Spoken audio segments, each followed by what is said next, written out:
Chapter 1. McCallie. Birds chirp in the warm morning air, dewdrops cling to every plant.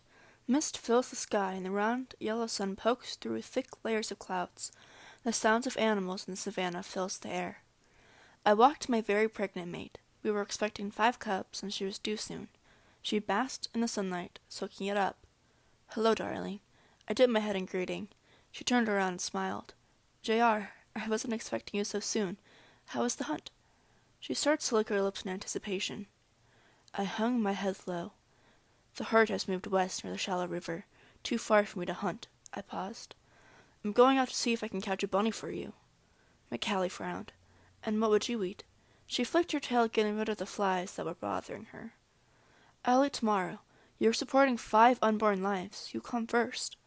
I smiled, letting her know I'm okay. She moans. "I don't like it, you putting me first." She stood up. Dust falls from her fur as she shakes her head. "I'm coming with you." I looked at her surprised. In no way could she hunt. Her stomach swayed just by standing up. "Let me think about it. Okay, how about no?" I shake my head with disapproval. "You're too pregnant, McCallie. I want to do what's best for our cubs." "JR, it's okay. I'm a better hunter than you anyways." She smiled. She stepped over some bones we had 8 days ago and walked over to me and wrapped her head against mine. "McCallie, I'm bored, JR," she growls. "I've been stuck here for weeks.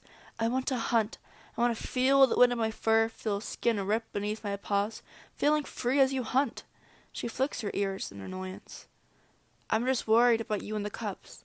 I sit down with a great huff. I sighed. "If this really is what you want, I guess you can come." "Wait, really?" She jumped up and giggled. "Okay, let's go." She ran off ahead of me, laughing. Grass sway as I get low to the ground. McCallie right by my side doing the same. I stretch my claws, eager to sink them in flesh.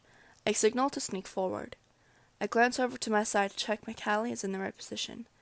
She was about 10 feet away from me, near some tall grass next to a log. That's where she needs to be. We creep forward some more, and we're about 5 feet away from our prey, a lone zebra. Its back leg was messed up, so it'd be an easy catch. I flicked my tail, letting McCallie know to attack and drive it to me. McCallie roared and chased the zebra in my direction. The zebra ran with a limp, slowing it down greatly. I jump out and attempt to grasp its hurt leg, but fail.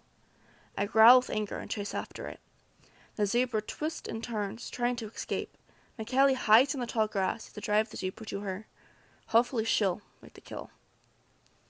The zebra slows down as we get closer to my mate. As I get closer to McCallie, she jumps and bites the zebra's neck, killing it. I slow down and walk over to her. "Great catch," I pant. I sit down as McCallie feasts on our food. "Save some for me," I chuckle. "Sorry," she answers with a mouthful of food. She gulps the food down and sits back. "Aren't you going to eat?" I nod as I eat a little. I wasn't very hungry, and I wanted McCallie to eat as much as her heart desires. I step back after I grab my fill and let McCallie eat the rest. She ate the good parts in the fastest time I've ever seen. I guess that's what happens when you're expecting 5 cubs. Oh my gosh, that was the best food I've eaten in so long. She lays down on her back, letting her stomach spill out on her sides.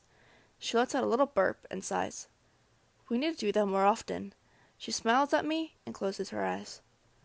"We have to head back soon. We're kind of far from home and it's going to be dark soon," I whisper as I lay down next to her. She nods and she falls asleep. I chuckle a little and start to groom her belly. I can feel the cups moving underneath her skin.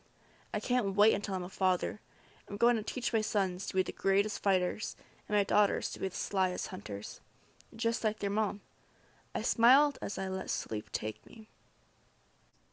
McCallie shook me awake. It was nightfall. "JR," she panted. "Wake up!"